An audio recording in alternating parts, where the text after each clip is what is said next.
In this lesson, we're going to be talking about doing password brute forcing. I've got Burp Suite up, and I'm in the intruder.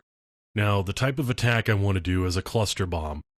The reason I want to do a cluster bomb is because I've actually got multiple payloads here. I'm going to be changing what I put into each of the payloads.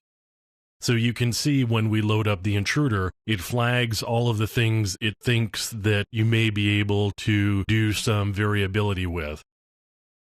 So I'm going to clear out all of the ones that I don't want to do any changing of. So I'm going to clear all of these out. You can see all of the cookies here that it got flagged as being potentially something that we could do some manipulation of. And I'm going to change that.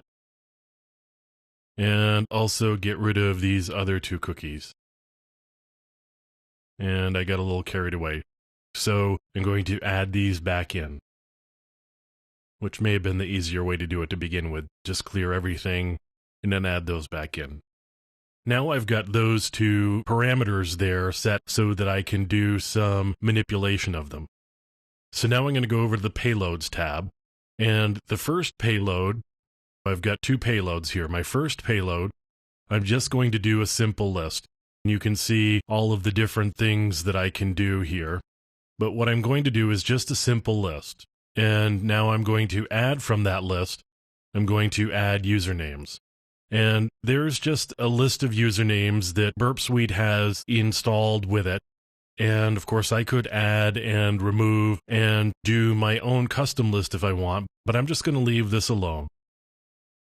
Except that I'm actually going to add one here. I'm going to add the username admin.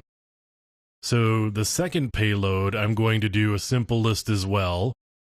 And I am going to add passwords here. So I've got my passwords as my second payload.